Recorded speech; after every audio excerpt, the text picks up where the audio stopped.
Okay. This is Mike with Trike with Mike, Texas. I've got a special guest today. Hello,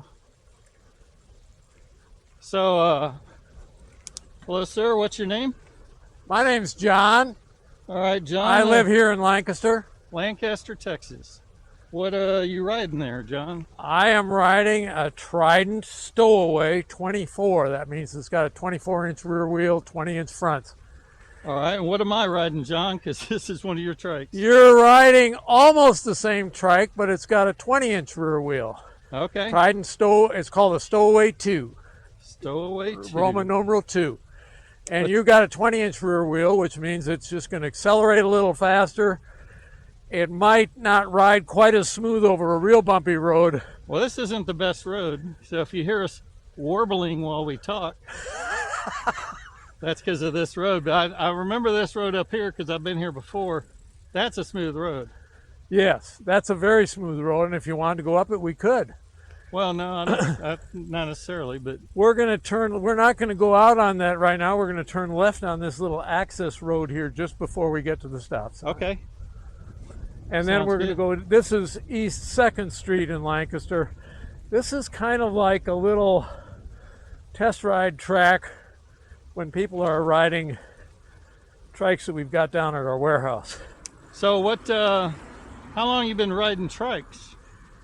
It's probably been since late 14 or early 15, but I really didn't understand the trike world until later in 15 when I realized that my Sun trikes, my Easy Trike Classics and that, were pretty casual compared to Terra trikes. We took on Terra trike at the end of 15. We took on Cat trike, and I started riding a Cat trike in early 16. And just so people know the background, you're the owner of Johns Trikes and Bikes in Lancaster. Yes, I am. And so that's why he knows so much about trikes, and we're learning something here. We're going to stop here because I always follow the traffic laws, otherwise we'll get killed. Besides maybe get left turn here, Mike. That's always a good suggestion. I try and get people to do that, but when I'm taking them on rides, but it's sometimes kind of hard. They're just so excited about riding. It is. It's exciting. You know, now we're going down 3rd Street heading west.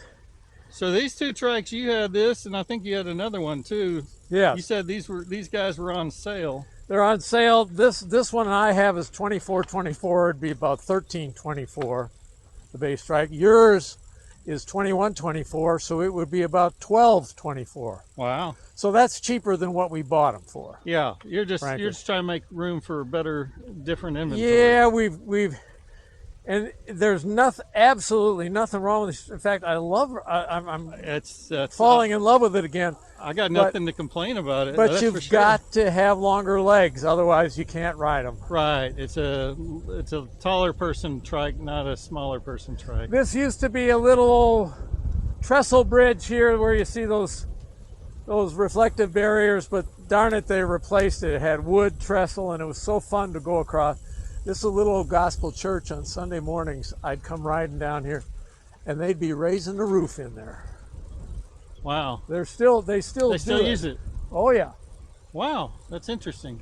That's really a stupid squirrel. I got almost killed by a couple of squirrels riding my trike. They ran into your wheel or something? They come right into the wheel. Yeah, they just don't get it. I don't. They like aim for it. Now I want to give you a little caution here, Mike. We're going to go up over these railroad tracks, and it's not the railroad that I'm worried about. It gets surprisingly steep on this little uppity thing here. All right. Sometimes people aren't prepared for that. They'll just stop dead. They'll just shift down. They forget to shift down. So you definitely find that it's got a little angle here. Here, I'll move over so you don't have to go in the pothole. You see what I mean? It's kind of surprising when it gets so steep on you. Yeah, but if you know about it and gear right, it's not a problem. These trikes have a triple on the front, and I think it's a 9-speed on the rear. Now I'm forgetting if it's a 9-speed or an 8-speed. It feels about the same as my Cat trike. Very similar. But now I want you to do a U-turn here, Mike. Swing it wide and do a U-turn.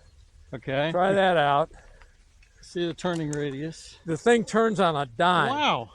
I've not seen, because this is an indirect steering. This is Ackerman steering, and it's just turns on a dime. Oh, well, Isn't that something? yeah, but it's indirect. Yeah. Like the A-sub and the ICE, Yes. which those two don't turn. They don't know how to turn.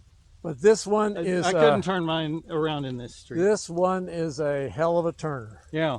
You're going to go right here, Mike, after we stop at the Okay. stop sign, I think. We'll give you a little tour of the old-timey Lancaster. The only thing I've seen turn tighter, is my cat trike, which is direct steering. Well, the Ketwiesel might turn a little tighter, the Delta. But this is hard to beat. Yeah. I mean, those wheels just come over and they don't lock up on you either. Now you're going to turn left on 4th Street here, Mike. All right, I'm away for this car.